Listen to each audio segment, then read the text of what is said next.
Okay, my friends, gonna be another great day at Mudfossil University. A couple of mysteries coming together to solve a huge puzzle. I've been talking about these green moss growing on red blood for a long time. And they just discovered that there is something in the blood. They don't know what it is, but it's an algae-like growth within our own blood. They've never known about this, and I think that has to be what causes this green growth. And the reason we're seeing this green growth up here in Alaska is because the body parts, which these are literally thawing out and becoming edible. They were frozen before. You can't eat a frozen steak. Once you take it out, anything can eat it. Bacteria, me, you, whatever. And that's what's happening to these mossy balls. Those are not growing moss for nothing there. They're growing moss because there's an edible object inside that little green mouse. And they are everywhere. Look at this. This is not just a few of them here. Every single one of those balls is coated completely with this green growth. Now, there's a guy saying that there's a disaster going on in the Arctic, or up in this Yukon area, Alaska, so forth. Now, and I've been following this very carefully because there's a mountain up there. It's an active volcano. It's called Mount Spur. Just like my name. And I was in Anchorage for a couple of years up there long ago. And I understand this intimately now. And this is biology. And I'm going to show you specifically, and I don't think this guy knows what he's talking about. Let me put it this way. He's doing investigative work. I love that. But sometimes you have to be able to look at it from a couple different angles. Now, here's what he's doing right here. Hold on. All right, here's what he's got. This is called the Geology Hub. And he's talking about this interface up here in, I think it's Yukon or it's Alaska. It could be Canada, United States, but it's right up in that area, right up near Mount Spur. It's right near Anchorage area. And it's right where those moss balls are, those little moss round balls. Now, what's going on there? Why is that? Why would that happen? Originally he said, aha, I see there's illegal mining going on here. But then I got only up to here. And at that point, he says there was never any mining up there. So what's going on? Let's look at this, because I think I know exactly what's going on. Good morning to all of my wonderful friends. Rarely do things come together in such a perfect way as they have today. I just got a thing, this disaster they're claiming is going on up in Alaska, Yukon, right up in that area. And I'm going to try to explain what I think is going on here as they explain what they think is going on here. Now, I have been studying this exact particular area for years. It's outside of Anchorage, where I was for a couple of years long ago, and there's a mountain. It's an active volcano up there. It's called Mount Spur. I was right down a block from there, and it's a serious volcano. And that whole area up there, as I have said over and over and over, the Earth is nothing more than biology, and that area is as well. And I was showing these green mossy balls. They're everywhere, just literally everywhere, and I'll show you in a second. This is part of this mystery. Why are we having this disaster up here? Why is this river all of a sudden turning from a regular river into brown? They thought it might have something to do with mining, but it appears that that is not the case. Let's look at what it is. Let's see if we can figure this out. I love a good mystery. This is about as serious as it gets. And it's not a good mystery. It's going to end up being a bad mystery, but it is a mystery. Let's see if we can do anything about this. Because I'm going to tell you right now, this is not a good situation. It's not a good situation at all. Let's check it out. All right, let's just start out with some ground rules.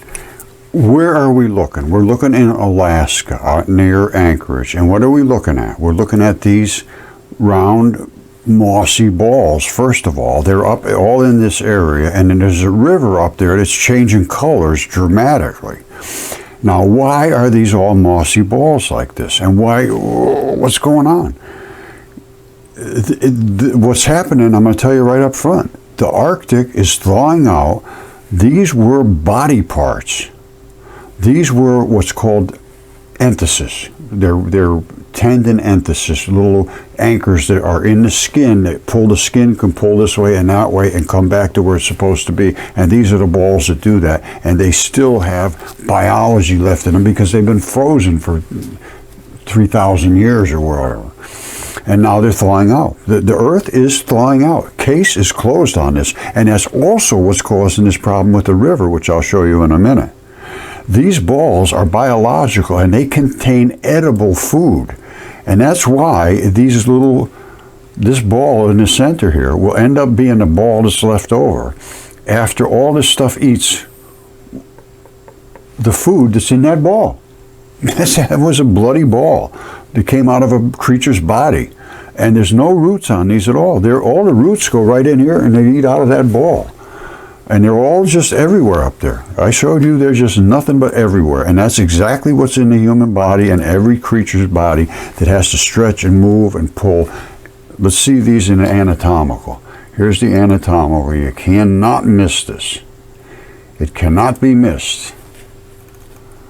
This is what they look like. All of those balls. And this is what they look like in your body and my body. And they are tiny. And right up above there is all the layers of skin, and this is the fluid-filled highway, which protects you from invasion. And this is what happens after all that stuff erodes away from these gigantic creatures. You end up with these balls. Well, here in the dry, arid areas, they have eaten all the good stuff, and now it's just run off into just runoff. And there's just nothing but that center core, which is a marble of stone. And they're called the Moki marbles. They're in Arizona, Utah, all over the place. Now, over in United Kingdom, they're washing out of the walls. These same balls. They're bigger. They're washing out of this wall. That's the skin. That's the layer of interstitium, the fluid, gooey part that stretches and pulls back to wherever those balls were anchored in that wall. They're just eroding out, and they're in their own mud, which is the flesh that was left over. The Earth is nothing more than creatures. I haven't found anything that isn't biology. That's biology. This is biology. Biology is everywhere. And it's coming out of creatures that were thousands, literally thousands of times bigger than they are now. I'm just telling you, that's a fact. All right, this is Geology Hub, and he's over here at this particular site, and this Anchorage, Alaska, is right over here. Now he's discovered a river that's changing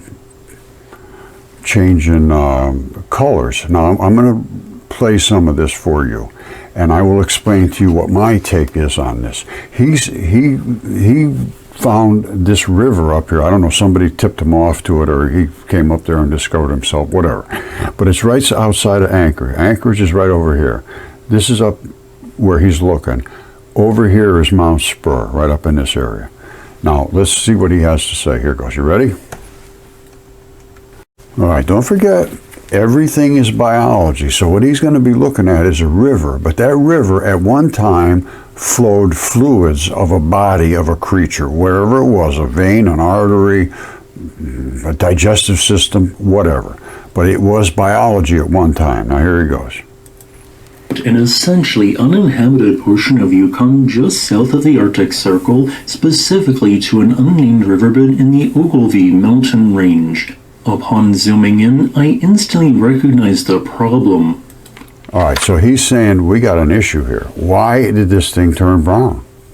And then all of a sudden it's not. Let's go back and look. Oh boy, this pristine river in the literal middle of nowhere should not be colored orangish brown. I have seen this before. This is clearly acid mined. Okay, he's saying clearly acid mining. All right, he has seen this before. It's clearly acid mine drainage. I have seen this in Arizona. Now, Arizona, as I just showed you, has the Moki marbles. All right in this exact area, he has all those little green moss looking things. So he's seen this in Arizona. He's seen it up here.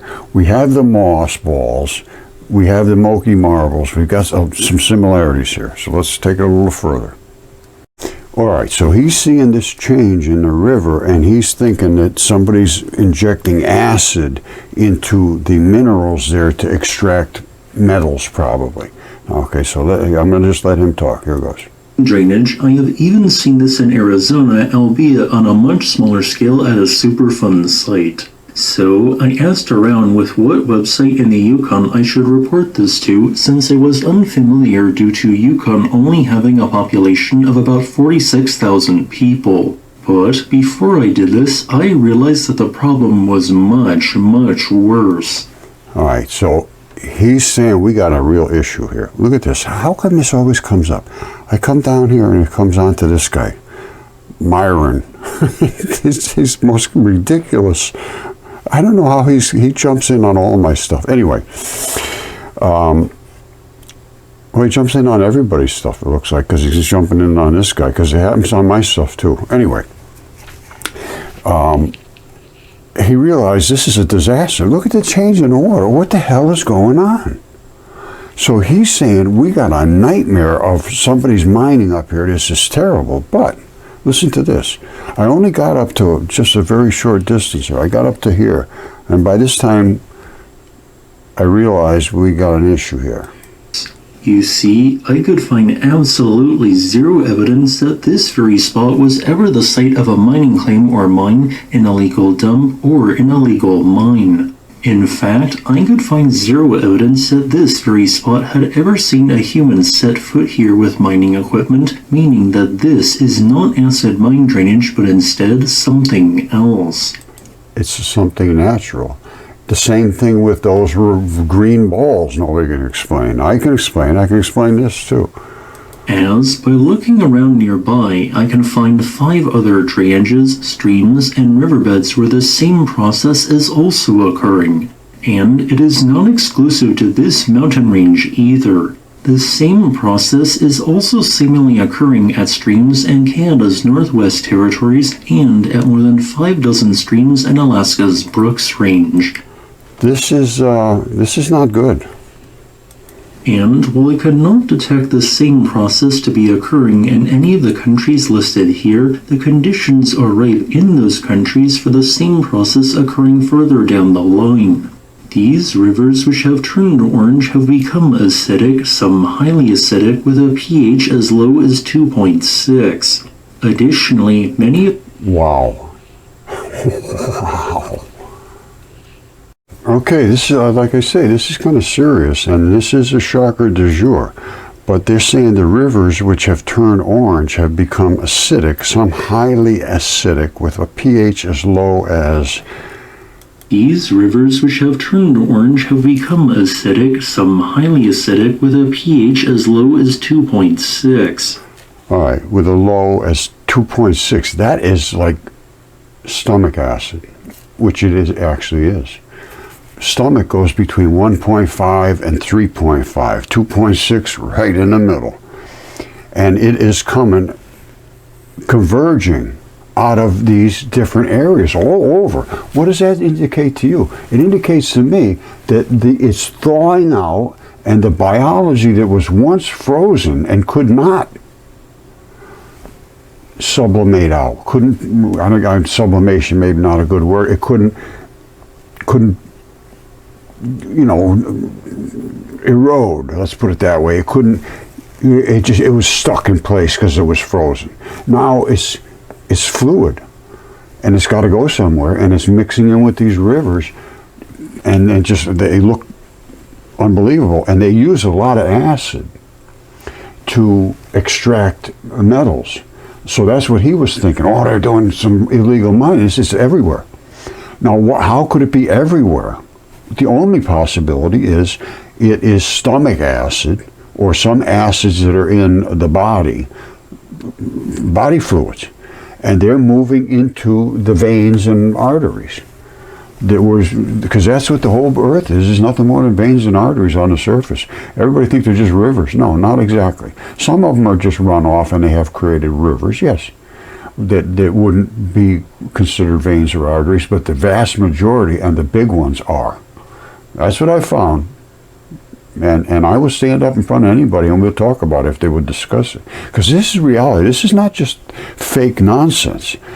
Something that we should just, well, there's nothing we can do about it, forget about it. Well, maybe there is nothing we can do about it. I can't say, because this is going to create enormous amounts of hydrocarbons, methane gases. Gases expand our envelope and create global warming. So it's something that's feeding on its own self. This is going to get worse and worse and worse, and it's getting as bad as it can get almost already, but trust me, I think it's going to get unbelievably bad. As this atmosphere swells up like this and we scrub through the universe in a big balloon instead of a balloon down here, we get tornadoes and hurricanes and storms and pushing the weather systems here or there. And exactly what we're seeing right now. There's no difference because it's just what it is. However, it's just getting started. It's just getting started. I'm sorry to say, that's just, I can see no other alternative here. And I don't see any way to reverse it at this point. And just pumping more oil so that we can burn more and create more expansion, that's certainly not the way it's going to help. I can guarantee you that. It's going to get worse and worse and worse. The only way is to go to pure electric using these lasers and things that I've been showing, where we can take the white part out from the black, and the white is the energy. And when you use electric, if you don't have to do any work to get that electricity, and you're not in what I'm showing, you can use that white power to run anything you want. So this is just not about the earth breaking down. The only way we can stop this expansion is to stop burning. We cannot continue to burn and combust. The poles are just warming up too much, and I think it's beyond help now, but we accelerated light. We used lasers to actually separate the light and create the power that you need to run things. This is the white stuff. The black parts they push, but they do not have the energy to create this enormous amount of energy it requires to run motors and heaters and all that stuff, electricity. This is exactly what we need to put in our cars and everything we own. And it takes no energy to do this. It's because we put it through a Venturi. And where it comes out here, if we could harvest it right there, we may be able to get free energy. And they're trying to do this and spending trillions of our dollars, literally, and not getting anywhere because they don't understand that the particles that they're looking for are these particles right here. They're dipoles. And we created the sterile muon, the black particles, and we created the electron showers, the white particles. And if we could harvest it right there, we may be able to do something to help the Earth. I'm saying, I think it's too late, but who knows? Nobody will look at it. This 10 years I've been showing this. We may have been able to get free energy by harvesting it right there. That's all we want is the white, and that's all we got. Send that down to, well, hold on. All right, what you are about to see up there in that Yukon territory is spectacular, and in Alaska is spectacular, and you will see it in a moment. But this is the most important thing. If we can somehow slow down the expansion, stop burning stuff, and get free energy, and we might be able to do it. I just showed you how we can separate the white from the black. The white is what runs everything. You take that white, has no mass whatsoever. You put it in a car, and it fills the car up with energy. The energy, no weight change at all. It's strictly within its own self. It doesn't pollute the environment. It doesn't hurt anything. It doesn't do anything bad. It's not dangerous. It's not the nuclear particles which atomic radiation does. However, it's nuclear particles based on light, which is the smallest particles. And that's all you ever get out of the nuclear explosion is these particles. This is what you want. We did it by shooting it through the laser through the venturi. We kept the black from coming through. That's all we want. It has no weight, and we need to pump it down, collect it on a harvester here. Think of this. You have a solar panel. It's right here.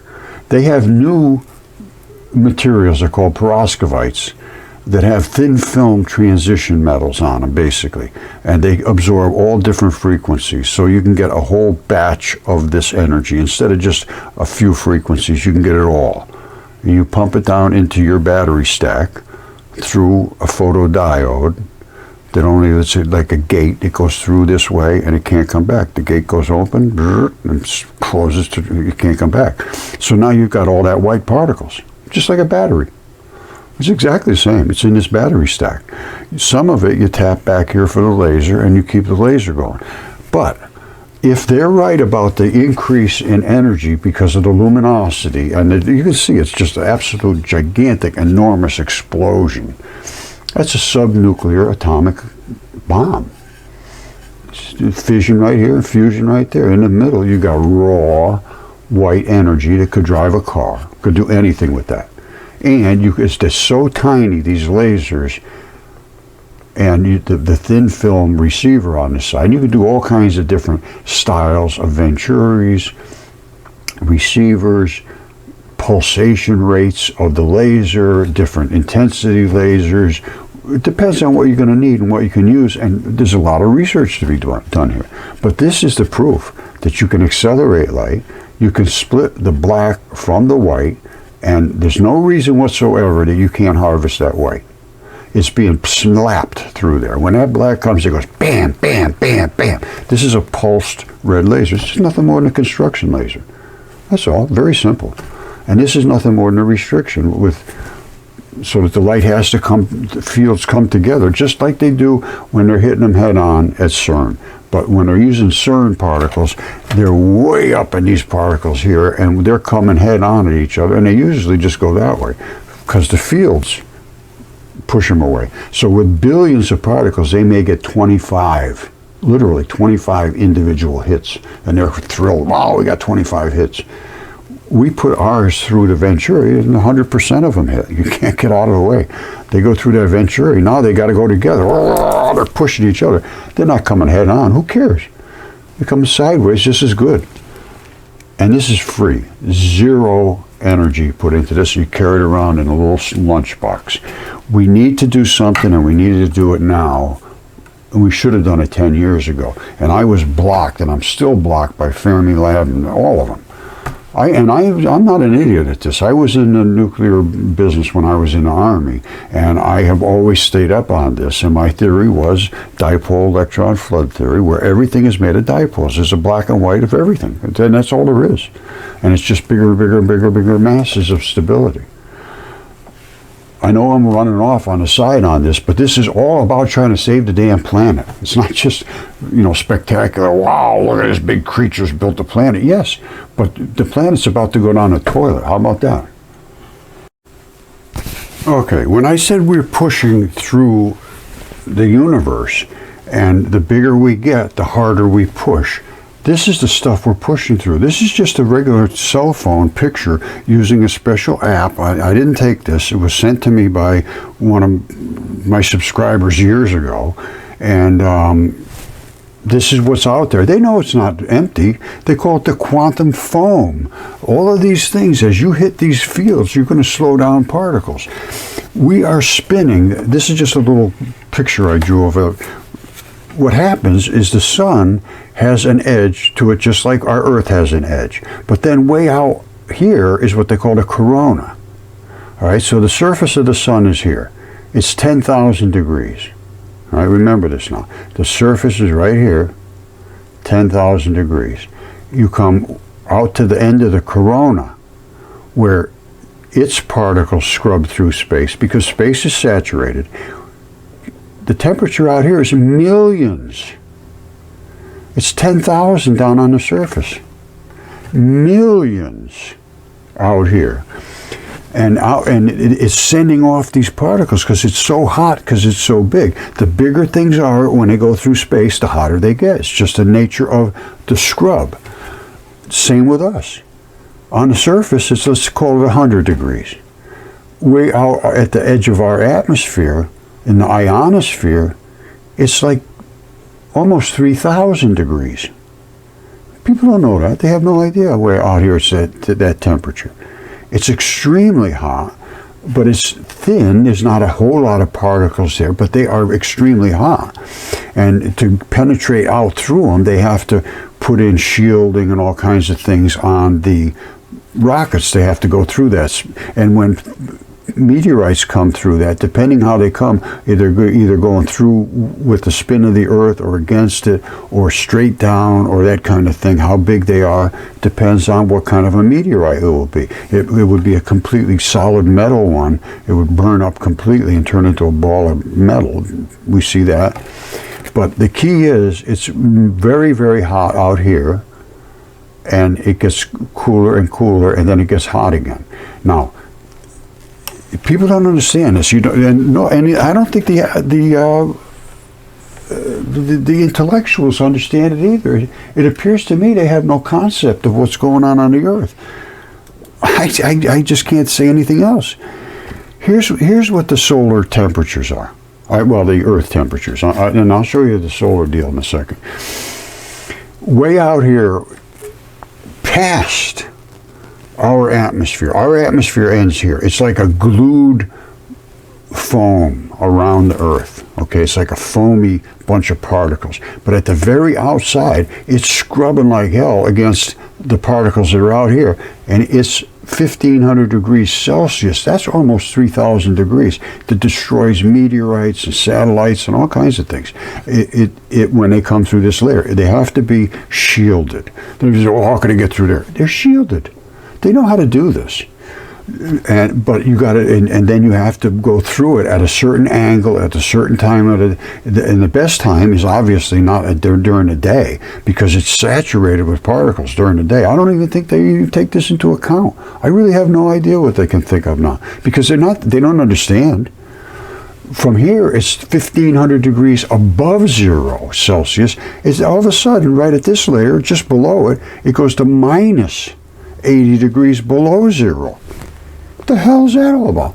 That's 112 below 0 Fahrenheit. This is 27 to 100 degrees above, because this is a dipole. And then it turns hot again down here at the Earth, and then the Earth is supposed to absorb it. And the Earth is absorbing it now, and it's thawing out, and this is a disaster. The bigger this gets, the hotter this gets. The hotter this gets, the colder this gets. The colder this gets, the hotter this gets, and that has to be absorbed by the Earth. The Earth gets hotter, and it is melting.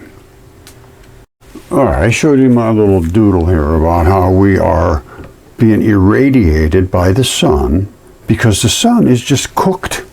It's cooked because it's spinning on an arm of the galaxy, and it's rubbing through everything that's in front of it. Now, if it's hitting a blank space, we're not too bad. But if it's hitting a dense space, we're going to scrub like hell. They don't take this into consideration at all. They think everything's a vacuum and just light never slows down. It's just really crazy if they're being honest about what they really believe. Because I'm going to tell you right now, they don't understand a damn thing. We are spinning through this on the arm of the Milky Way. Here's what it actually looks like, our sun. So consider our sun here is literally dragging the planets with it because of gravity. Gravity is dark matter. The sun is virtually saturated with dark matter, and the white particles want to catch up to it. And all of these white particles are the planets and all of the things like us. And they want to catch up to the sun. And here's the sun doing its job, moving forward on the arm of the Milky Way. Now what's this coming off it? That's where it's scrubbing against space as it turns. One side scrubs and it comes, a lot of particles are coming off of it. The other side is not so scrubby. we are trying to catch, all of us are trying to catch up with it. So we have to scrub through all the particles, including the particles that are coming from it. This is important that we understand this, especially with this new administration. They're talking about pump. No, they should try to do what I'm talking about, get free. All right, what I just showed you was the sun spinning on its own axis, being pulled around the arm of the galaxy, and particles sloughing off of it, and us trying to catch up with it. Now, my claim is that the sun spins and it moves forward, being ripped on the Milky Way. We orbit the sun with all the other planets, and we also spin on our own axis. Just what I just showed you a minute ago. Now, they showed particles coming off the sun as everything was being pulled forward, moving that way. Here's those particles right here. On one side of the sun, they have the particles. The other side, no. Why? This is the poles. This is where you got to use your powers of observation. You have to look, you have to think, you have to consider, you have to see the anomaly. What's different here than different there? Why is the poles here and then these things here? Why is there a red spot here, a red spot here, a red spot here? Why? Why is there no red spots here? This is a solar eclipse. So the moon is covering the disk of the sun. Otherwise, you would be blinded by the light. All right, now, this, I can tell you right now, no question in my mind whatsoever, and there shouldn't be in anybody's that understands anything technical. The sun has to be spinning like this on this pole. So it's spinning like this, and it's spinning in that direction, not this direction. It's spinning this direction and moving that way. These are the intense spots which create a magnetic field around them. And they're strong because it's turning into the particles that are hitting it. This is turning away from the particles. It's still getting hit by particles, the same as these. But this is going, scrubbing in. This is going, and they're sliding off. This has got to cause this severe interaction on this side. So I know it's spinning this way, creating the polarity, and it's moving in that direction. And it's on the arm of the Milky Way. All right, these are the things you have to pay attention to. And this is it right here. This tells the tale. You got the sun 10,000 degrees. Way out here where the corona is, it's millions of degrees. It's because it's scrubbing through all these particles that they say don't exist. They're everywhere. There's no vacuum in space. It's nonsense. Out here, the same thing we have. All electrons out here. That's what it is. You see all these are basically stripped off particles, and there's nothing but electrons. And that's our outer coating. It's like an eggshell around us, and we're scrubbing that through, and it's getting bigger and bigger and bigger, and it's getting harder and harder and harder. The bigger it gets, the hotter it's going to get. There is no other option. And that is what's causing, and there'll be an increase in temperature out here. And then, of course, there's more scrub, there's more turmoil and hurricanes and tornadoes and floods and all kinds of things. And the Earth has to absorb all that extra energy, and the Earth is thawing out. I'm going to ask you that one favor, as a favor to me. Please don't argue about flat Earth and there's no space and no planets and there's no rockets and everything's computer generated and this, please. Not everywhere. I don't care what you believe. That's fine. But it's a senseless argument. Okay, that's all I want to say. And I say this respectfully. I just don't want to have that argument here. That's all. Thank you. All right, so we're back up here in the Yukon area, and we have these extremely acidic streams coming into normal waters, and nobody can figure it out. Let's see what he has to say. Additionally, many of these streams now have elevated levels of lead, arsenic, cadmium, cobalt, copper, and zinc, along with downright toxic levels of nickel, aluminum, manganese, and iron. It should not come as a surprise that wherever these orange rivers appear, fish species decline or disappear. So, why are some of the planet's most pristine waterways suddenly becoming toxic and unsafe to drink? The answer relates to the thawing of permafrost due to ongoing climate change which has raised world temperatures. For reference, permafrost is a layer of ground that remain completely at a temperature lower than that of the freezing point of water for 2 or more years straight. Some patches of permafrost are as much as 700,000 years old, while the vast majority of the world's current permafrost is many tens of thousands of years old. Permafrost currently underlies 18 million square kilometers or 12% of Earth's landmass. Permafrost is an impermeable layer, meaning that groundwater cannot penetrate it while it exists. Okay, this is the important part. At a certain temperature, things are just frozen. I mean, it's just like in your freezer. And if your freezer goes out and it stops freezing the food start warming up, and then you have all of this biology. It breaks down and makes a nasty festering mess. And this is what we're getting right now. The biology up here is leaking where it should have been frozen. And now it's got to mingle in just like a decaying carcass. All right, my stuff, all my mud fossils were in an area where they were not left in fleshy conditions, even though they look fleshy. Like this rock here looks like a piece of flesh.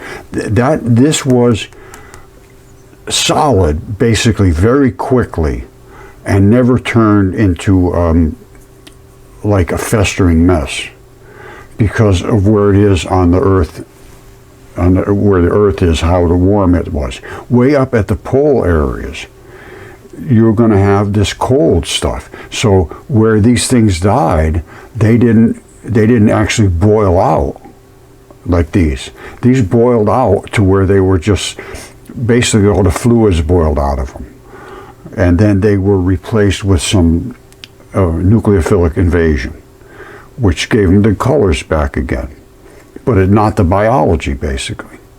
Now this is a whole different issue. When these things up here died, they were like this, only they didn't boil out. They just had their fleshy, gooey nastiness that's coming back out in the waters now, because this is biology.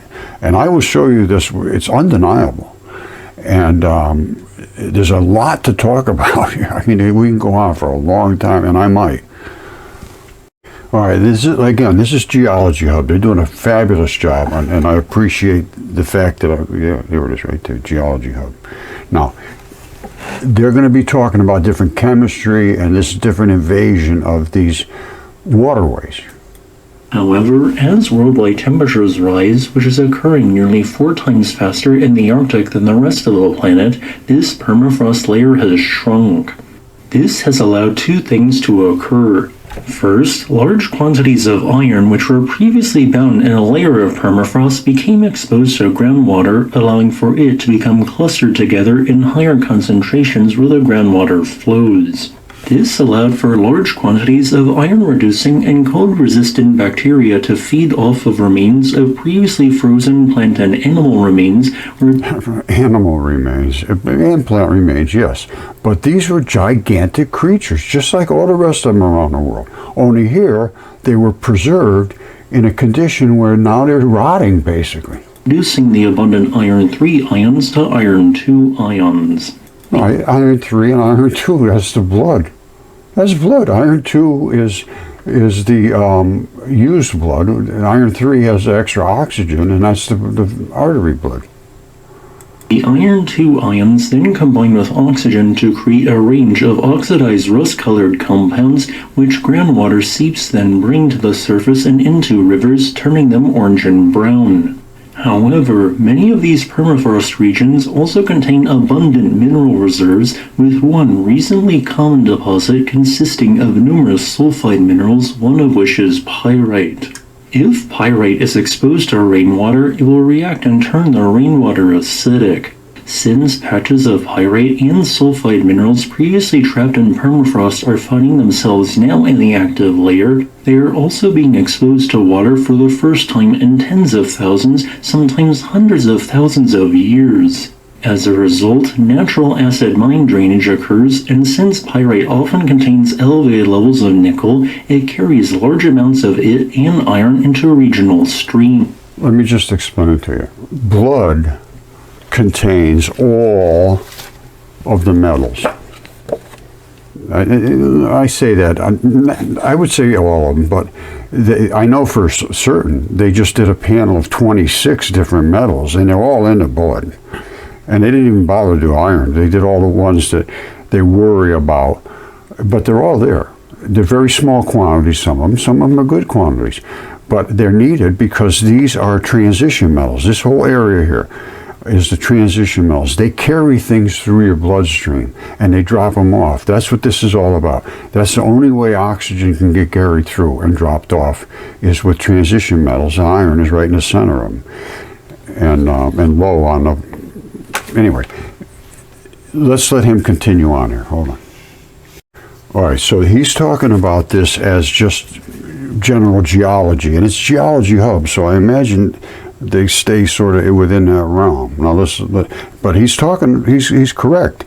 They are thawing out and they're draining into the river systems and so forth. Now, I actually worked with the Russians a little bit. I talked to them about their problem over in, they have a peninsula out there back in 2014, I think it was, maybe 2013, somewhere around there. I was talking about sinkholes, and they had one pop up, and it actually exploded.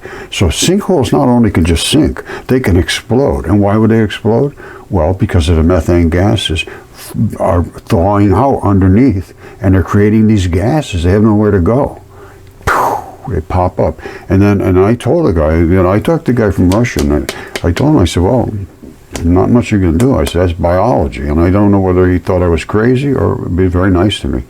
And anyway, that's what it was. And then a couple of weeks later, they had 13 more baby craters, they called them, that sunk in, I believe. As I'm trying to remember, and at my age, it's hard. This was 10 or more years ago. And in other words, the first one blew out because you got all that pressure and everything's thawing out and getting soft. And it says, okay, I'm no more solid plate up here, and it'll pow. And I mean, it was all over the place. And then that released the pressure, and all the other ones that were in the area sunk in. And I believe that area is a lung. And I'm telling you, these creatures are just absolutely enormous. And that was an alveoli of a lung. All right, so let's go back to what he has to say. There's all of these chemistry of the body is leaking into the rivers because they're thawing out. However, due to the increased acidity of the water... Okay, a little interruption there, but this is, he's saying they're exposed for the first time in tens of thousands of years, maybe hundreds of thousands. I'm going to let him play what he's got to say. But these metals are coming out of the blood. There's a transition metals and all the other metals that are in your blood. And they are in everybody's blood. You got them in yours, I got them in mine. And they're all over here. And if you didn't have them, if you got low blood metals or you got too much of them, you're going to have some issues. So they just did a whole bunch of tests on that. In tens of thousands, sometimes hundreds of thousands of years. As a result, natural acid mine drainage occurs, and since pyrite often contains elevated levels of nickel, it carries large amounts of it and iron into regional streams. However, due to the increased acidity of the water caused by the pyrite runoff, other minerals that contain potentially harmful compounds become easier to erode, adding other elements to the water. And this is why many streams in remote Alaska and Canada are turning orange. As a final note, I would like to thank my new YouTube channel member, AB, for supporting my work. Oops, he did a fabulous job. Okay, it appears that all he can come up with is that this is running off, and yes, and he doesn't understand this is biology. They understand all these metals are here, and And it's because it's getting thawed out. As a result, natural acid mine drainage occurs, and since pyrite often contains elevated levels of nickel, it carries large amounts of it and iron into regional streams. However, due to the increased acidity of the water caused by the pyrite runoff, other minerals that contain potentially harmful compounds become easier to erode, adding other elements to the water. And this is going all over Alaska and all over these regions where they're thawing out. Wherever the ground is thawing, these organs are releasing their toxic contents. Okay, don't forget now, this was sent to me by Marilyn, who is one of my subscribers, and I get so many tips. It's just fabulous to have so many people interested and have nobody to turn to, so they come to me. And, you know, a lot of them, I got to be honest with you, I really can't do much with what they send me, but something like this, that's a whole different story. What I have just shown you, I am going to start showing you right now on Google Earth what that is, that creature, and what kind of a body that was. And you know, I showed you the moss balls and all this, and I've talked about how the Earth is heating up and all the issues we got. This is right there, right in that area. Why would they have all of this moss balls? First of all, what are the balls? And why are the moss growing on the balls?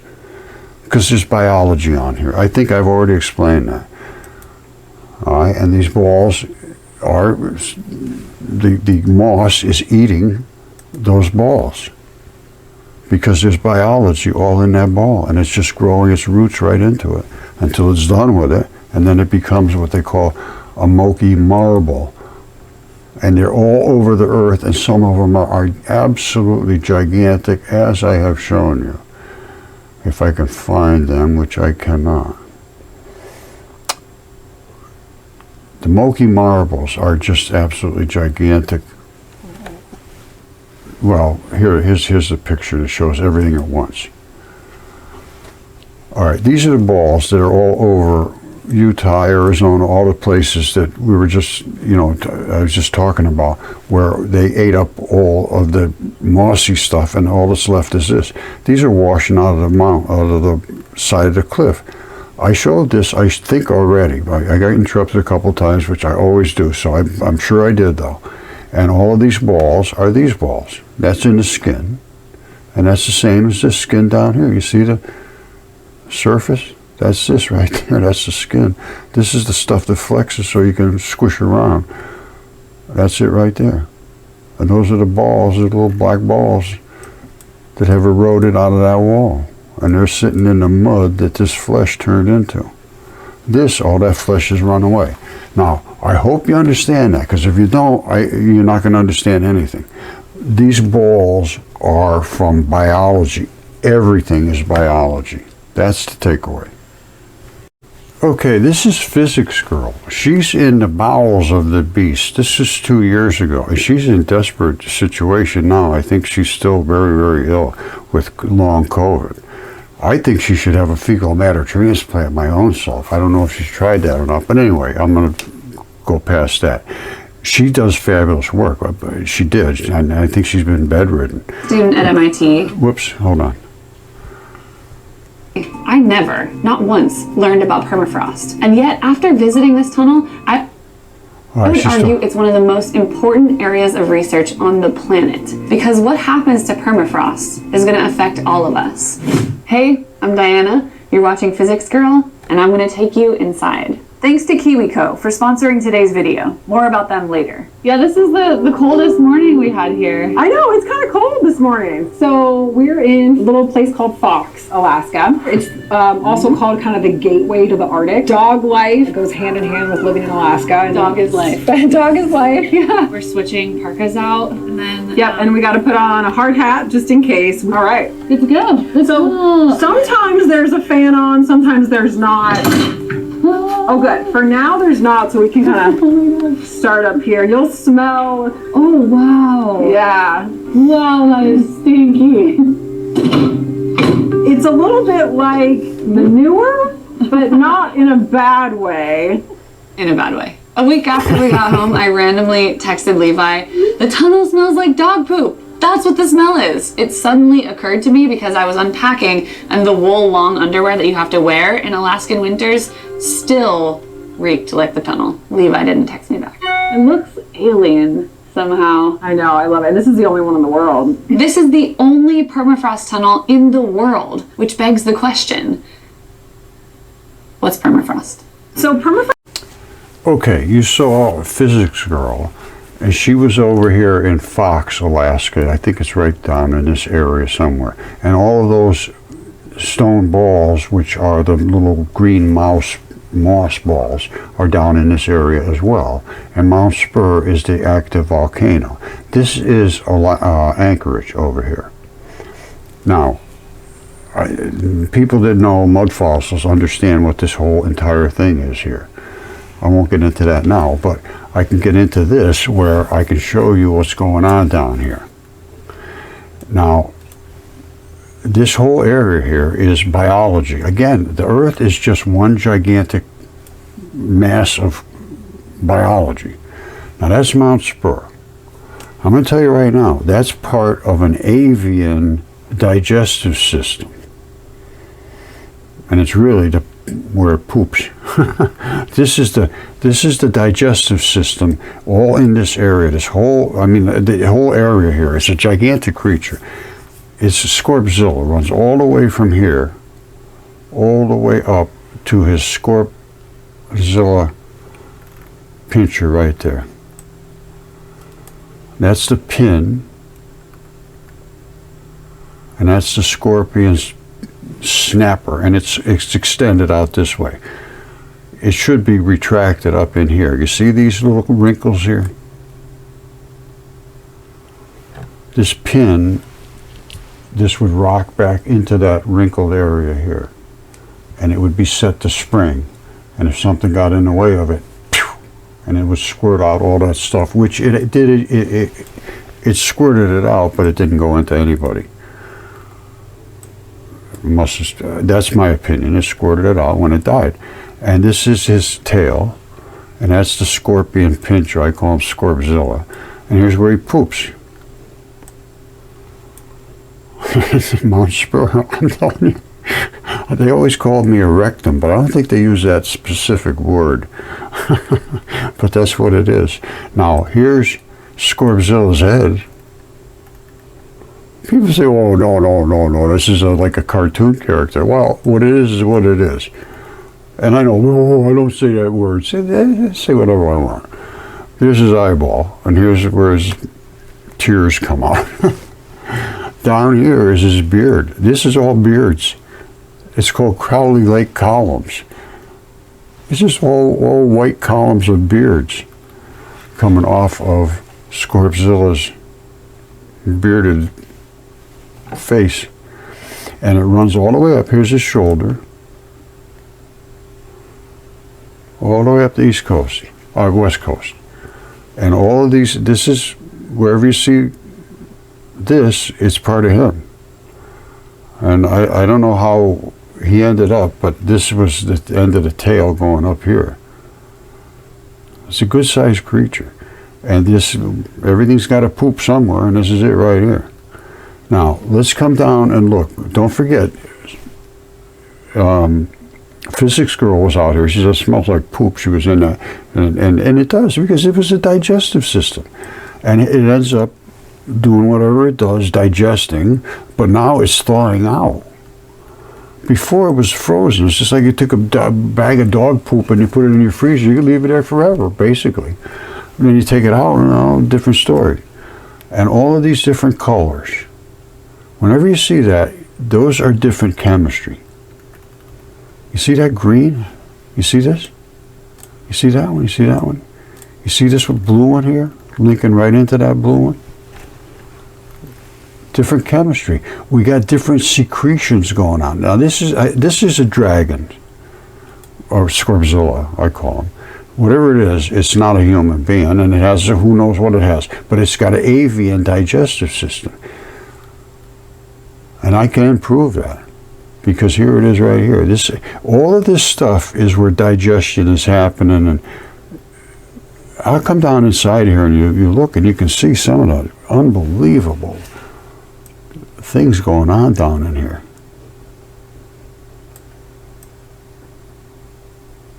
And here's Mount Spur. Now let's back out of here. And again, I don't know what goes on in this digestive system. There's runoff coming down here, which is not part of the poop. This is the poop. Mount Spur is the anus. And this side, you see Mount Spur comes down and poops right here. I'll show you this up close. It's hard to deny. And this side here is where the fluids run out. And then the two of them meet together, and that's a cloaca. It dumps into Cook Inlet. And Anchorage is right over in here. This is where I was. Now, that's the end of the digestive system. It all runs up through here and out Mount Spur.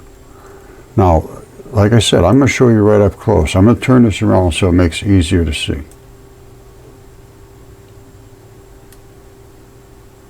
All right. Now, let's come in on this. Don't forget, this is over here. This is Anchorage. All right, something's going on with this. I don't know what. The whole area here is all digestive system. All right, these things are running down from some kind of biology is going on here. This is all extreme biology. Look at these things. Those aren't just glaciers. And look at the extreme green growing here now. All right, that is a sign of red blood. When you see that extreme green. And what is this stuff? That's not glacier.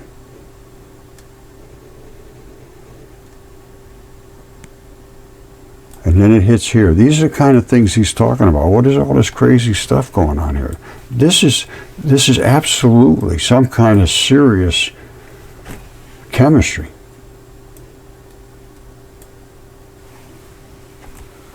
These are something to do with the digestive system, the pancreas, or whatever it is in this particular creature. And you can spend hours and hours looking at the little details. And I'm going to tell you, there are some details that are just stunning.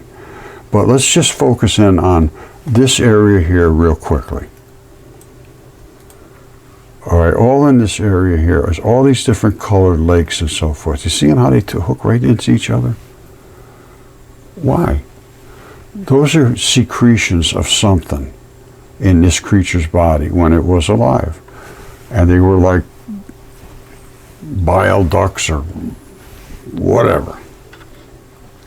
But all these different colors mean different chemistry, and the different colors indicate the different transition metals. And those are the things that carry things around in your body. Now, it ends up at Mount Spur. All of this stuff going on up here runs down all over the place. Look at this stuff. It's just crazy. Look at this.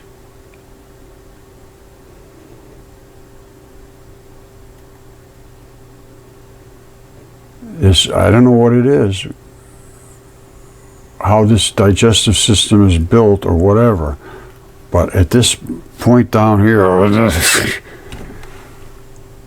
it's just exuding something into this area.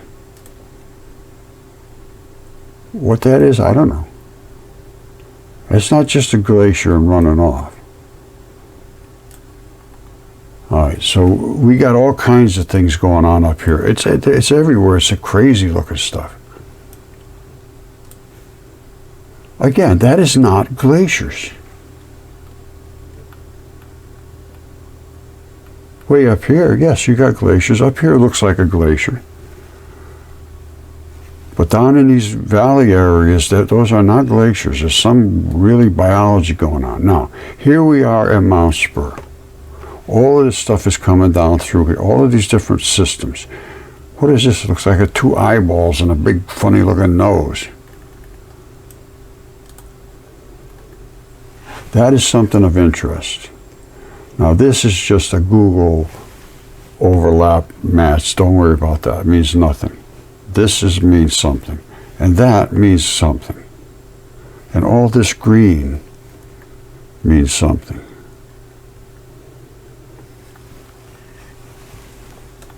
All right, now, this is Mount Spur.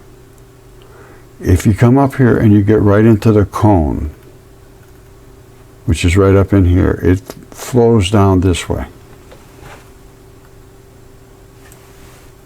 You see this? I follow it down. This looks like glacier, yeah. It's very high altitude, so it's going to collect a lot of ice on top, but that's all it is on top. And it flows down, flows down, flows down, comes around and swirls around this curve, which meets up with another flow. Okay, so you got the spur flow, and wherever this is coming from, which is up in this area. But they sort of hook together. You see them coming together? Now this is the spur side, which is the poop side. This side here, I don't know what's going on there. This is brown poop. I bet you if they went out and took samples of that, they'd find out it's literally poop. And it seems like every time he poops or farts or whatever, this is it. Now it's a darker stuff, but it's coming from the same area, and it does seem to pile up in the same sort of way over here. You see it piled up, piled up, piled up, piled up, just the same as it's doing here. Look at the lush greenness. That's some serious fertilizer. And that's what poop is. Look at that. Look how green that is. Oh my God. I don't think I've ever seen any greener green.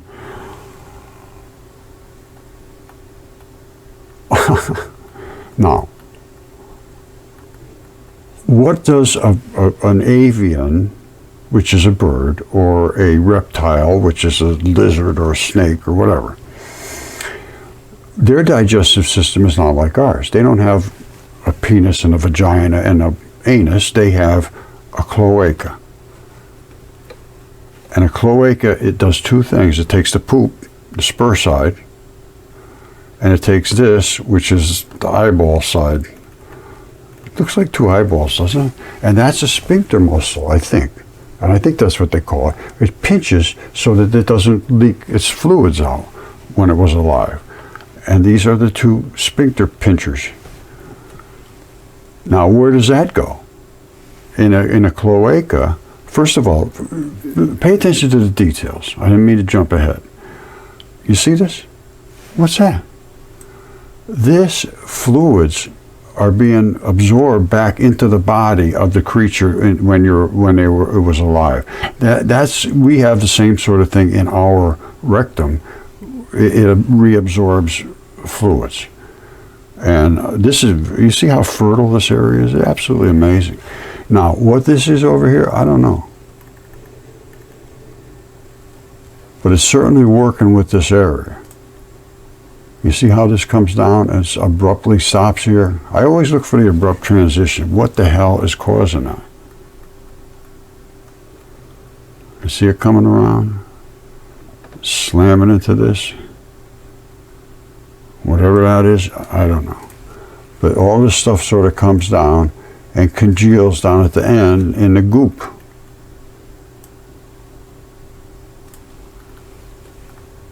Now, what does that stuff do? Somehow it converts it into fluids, a fluidy mix, and that's ends up coming down to here. So this is whatever goop comes out of the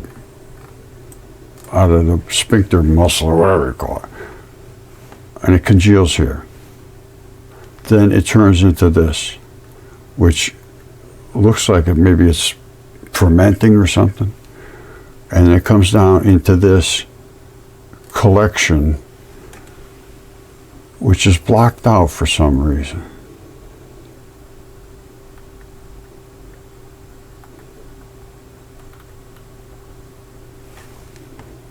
That's interesting. Anyway, the two of them converge together, the spur side, which is the poop, and you got the eyeball side, and the two of them coming together make poop, bird poop. In this case, it's some kind of an avian scorpzilla. And it all comes out of here, down through here. See, they mix together.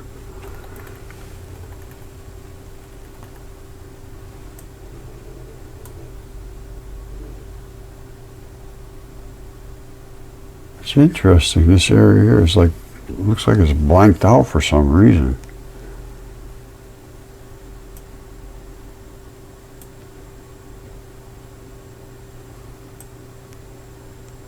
You see, so this is not just runoff.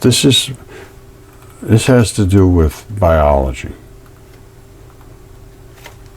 And then between the two of them, they exit out here, and they come down and mix in here down this tube.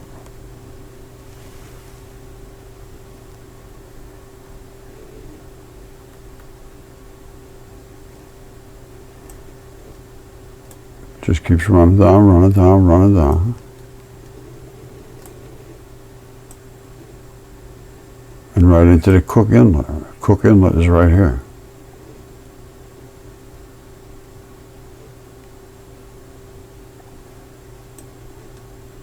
Now I'm going to show you something right here. Look at this.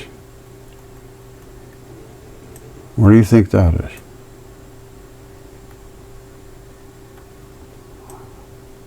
What do you think that is?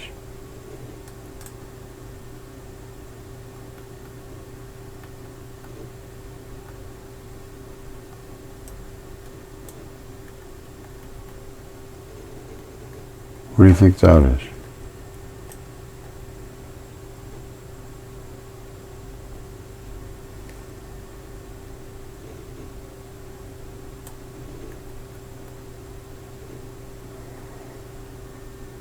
We got some serious biology here. Look at these colors. Look at this. This is what he was showing before. These are thawing out, and the body fluids are now becoming mobile. They're moving through. Look at the colors.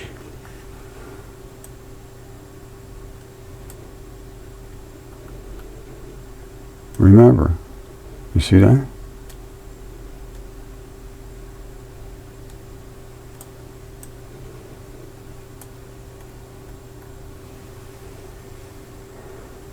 You see this? This is on one side.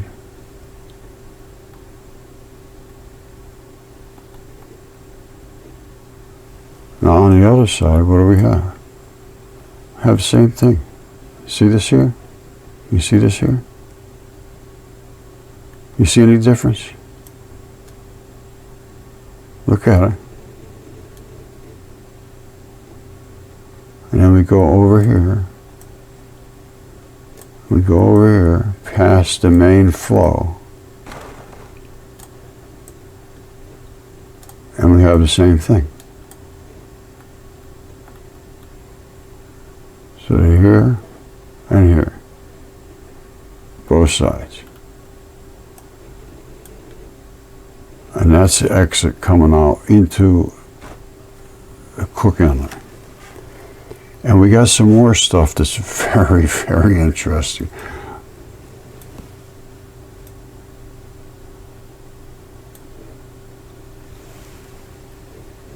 I mean, like I say, you can spend literally hours and hours and hours looking at things that don't make sense until you really, really study them and look at them and think of them, but you have to think of them in the Mudfossil way.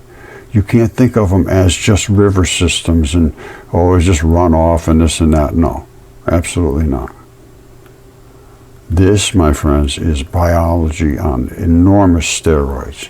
And that is a cloaca, which means it's got poop and the fluid side coming together, discharging as one. All of these other things, I don't know. But all of this is part of this huge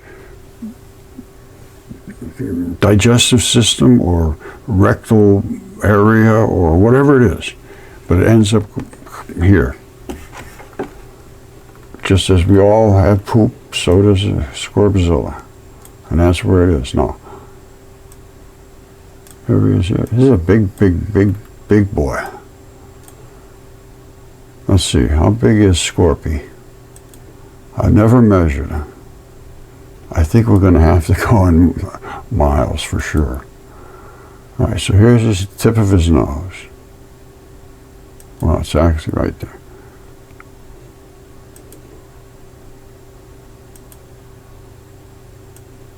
All right, all the way to the tip of his tail. Oh, look at it, curves around the earth. 3,700 miles.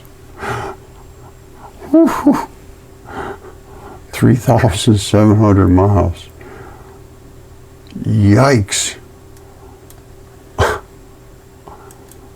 That's pretty stunning. Yep, that is stunning. I don't know what to say. We need to see this stuff for what it is. I don't know how much it's going to help me. Maybe you'd just be perfectly happy deluded and just say, who cares? There's not much we can do about it. But there is something. I think I showed you. If we could possibly try to get some free energy to stop expanding. But, in all practicality, it's just too late. So you better understand what Jesus said, because he came to warn us that this stuff was real. And he couldn't talk about it in words like, look at this scorpzilla, look at this guy, look at Typhon, look at, because you'd think this guy was crazy. They'd lock him up. And even as gentle as he was at presenting this evidence and talking about in a peaceful manner, they killed him. Now, there's a lot written that is confusing in the ancient texts, very, very, very confusing, and I am trying to understand them now. And there was a lot of things that were written about monsters and giants and Quetzalcoatl and Typhon and all the gods and the dragons and monsters and every single culture had them. Not one single culture on the face of this planet didn't have gods and dragons and monsters and giants and eternity and heaven and hell and the flood. All of them had the same basic story. A little bit here, a little bit there. Some of them were way up here and it was cold and it was only dark. It was dark for a very long time after this disaster. And some of them were right on the equator-ish, which tipped. A whole bunch of stuff happened, which we have to go back and look at. Velikovsky had all this evidence all recorded. And now we're coming to a point where it's the ancient text talked about this time is coming. I don't know what we can do about it, but you like they said, you better understand where we are before you get to that end, and you're just lost, and you're just screaming and crying. This life is not going to last forever, no matter what you do. I don't care what happens. It's going to end. So to be prepared for whatever happens next, and I have no idea. I can't tell you for sure what happens next. I have my own ideas.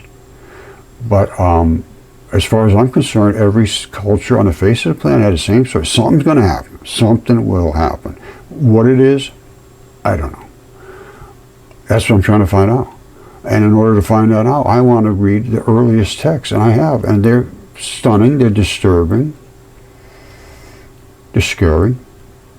But I have found truth in those things, like Typhon right here and the gigantic fish. This is exactly what was written.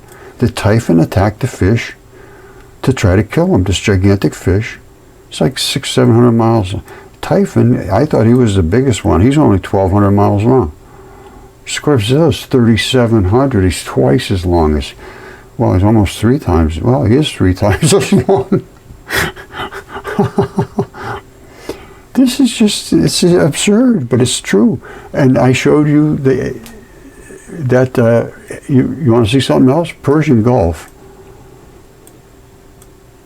is anal glands, and one of them's infected. All right, I'm going to show you. It's just what it is. Now, I don't mean to disturb anybody's life, but it's true. This right here, this is an anal gland. Now, I showed you what a cloaca looks like. The two pieces come together at the end right here. All right? This is the Tigris and Euphrates. This, my friend, is an anal duct. It dumps right in here into the Gulf, Persian Gulf. This is the anal duct on the other side. Remember I showed you the one coming out into Cook Inlet, and I showed you all those little things over here, and over there. That had two anal ducts, and it wasn't infected. This one's infected. This side's good. You see the anal duct here? All of these little glands and so forth, they're picking up discharges and squirting it out into the Gulf. Nice and clean, no problem, perfect, no issues. That's the left side of the anal gland. Here's the other side. Now we got problems. This one's infected, and it's packed in. See this here? That's a plugged up anal gland. My dog has the same issue, and we have to take him to get fixed up every now and then. This one's nice and clean, no problems. This one here, he'd be scraping his butt all across the floor trying to pull these things out. That's a plugged anal gland. And this is an infected plugged anal gland. See how nice and clean that is? Look at this one. This baby's got some serious issues. Now, the people living in this area, I guess there's people living in this area, does this affect them? Is this some kind of toxic stuff? They're living right here. But this is an infected anal gland. I don't care, I'm sorry, this is just the truth. And that right there is where the cloaca dumped in. So you got an anal duct here. Not infected, plugged up and infected.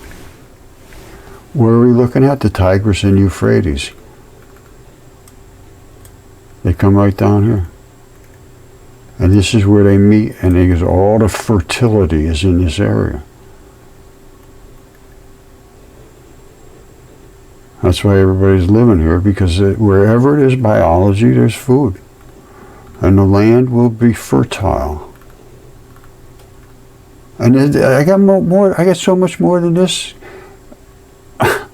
And everybody tells me to go come down here. I understand about the snake down here, the face of the snake.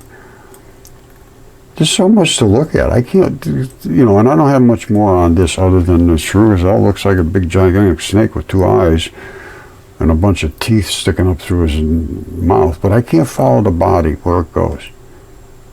It must run up the coast here somewhere, but this doesn't look right. I don't know. It's hard to say. I don't know. I can tell you one thing, there's just nothing but biology in the whole world. Well, the whole universe. And that baby is a scorpzilla, and he is a monster.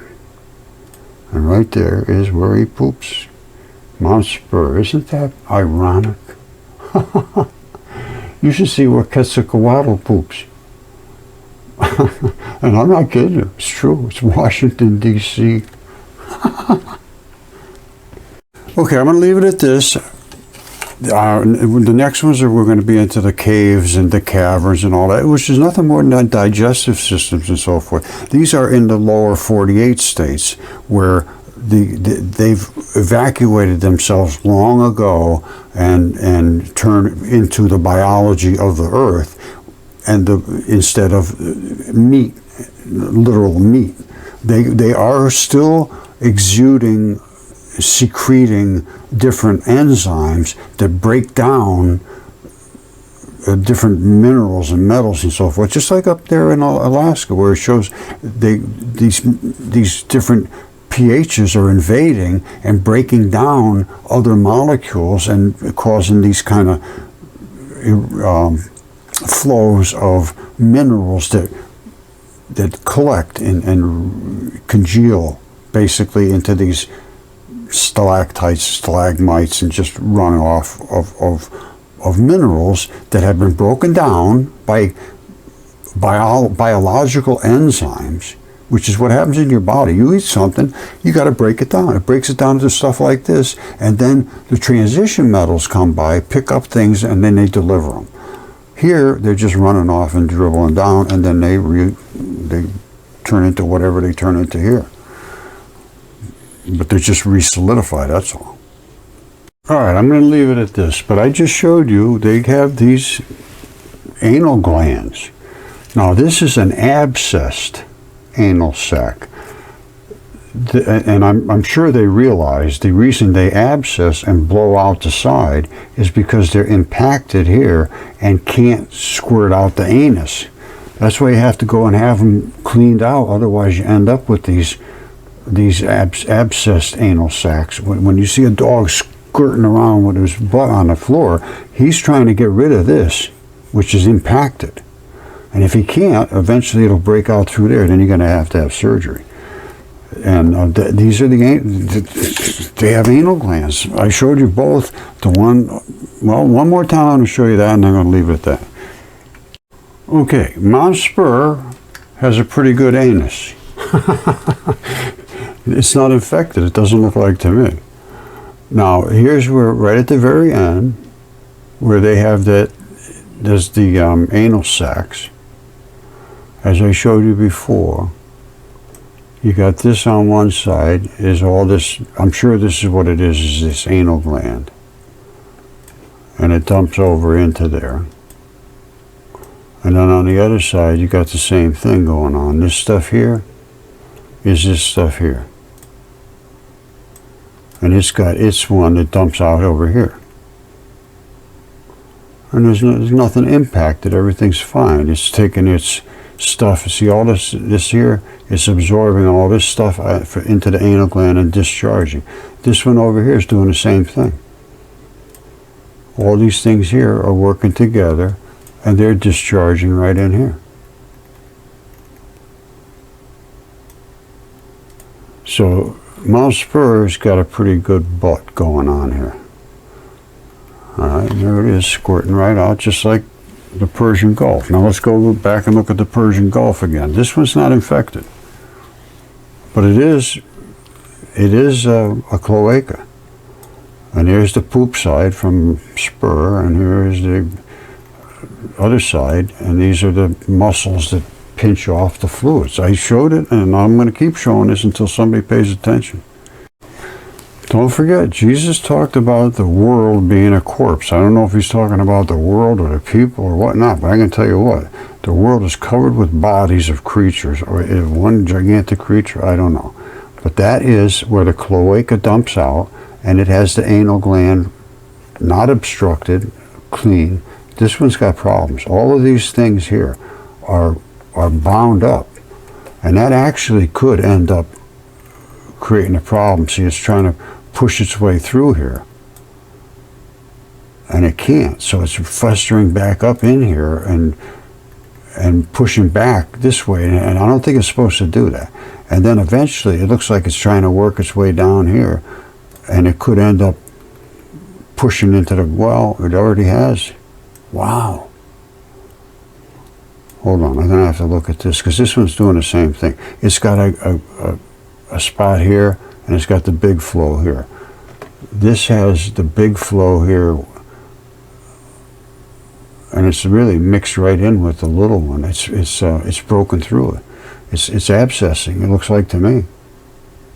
That looks like an abscess. This one's not. But it does have that secondary flow. I got to look at the anatomical. Hold on. You know, this isn't going to go on forever. I'm going to leave it at this. I'm telling you, that's what these things are. The Earth is just nothing but a gigantic biological entity, or parts and bodies and all kinds of things. I mean, I have them all over the place. And I have them that they cannot be denied. Absolutely can't be denied. This is even a hair follicle from a giant. That's the erector pili muscle. That's where the sebaceous gland attaches. That's the root. The hair shaft coming up. That's the root ball. That's the vein in the artery at the bottom where it comes in. And this is 2 inches wide. That's a pretty good sized creature. And I have my giants are DNA tested, and we're going to be getting them tested for where they came from. They supposedly have tests now that can tell you this originated in Congo or whatever. I don't know, wherever they came from. And that's all it tells you. It doesn't tell you anything about. It'll say they're human, and here's where they think these things originated. If that happens, well, that's going to be interesting, because I'm going to be taking samples from deep inside my specimens. Anyway, the Earth is nothing but biology, as is everything in space. And Bennu, I've talked about this over and over, they have that here on Earth. It is a heart muscle, sarcomeres, and the phosphate surprise is the membranes. And they should, we spent billions of dollars on this. They should use this and actually do their job and say, okay, now we're going to look at it for what Roger's talking about. Not necessarily, they're just trying to drag the thing out. Basically, is all I can see. I've been on it for over a year. Before they even came back with it, I said, you got a heart. That's a heart. You can't miss it. You look at it, there's no question it's a heart. But the beauty is they went so deep that they pulled out a chunk of the heart muscle. And actually, you have the actual muscle. You can't miss it. Sarcomeres, the membranes, everything's there. So that's it for today. I love you all. We just got to keep doing this. You got to spread the word around. It gets some reality out there. It's over the top. It's crazy. It's insane. The Gulf, the Persian Gulf. You saw what it is. If you think I'm wrong, well, I'd like to know why. All right. I love you all. Bye. I just did a video on this the other day. It's just Jesus himself said, whoever has come to understand the world has found only a corpse. That's what I'm showing you. And, it's important that you understand this, because here's what he's saying. If you find, as I am showing you, that the earth is a corpse and you can accept that, you're superior to the world. Whoever has come to understand the world has found only a corpse. I think most of the people that have been working with me up to this point understand, yes, that's true. Now, when you say world, that doesn't mean the earth. Well, I don't know what it means, but I'm going to tell you what. You're standing on the bodies of creatures right now, and I can find nothing that exists here on earth or anywhere else that is not biology. I believe at this point we could be living as microbes in the body of some gigantic creature. I don't know what else to think at this point.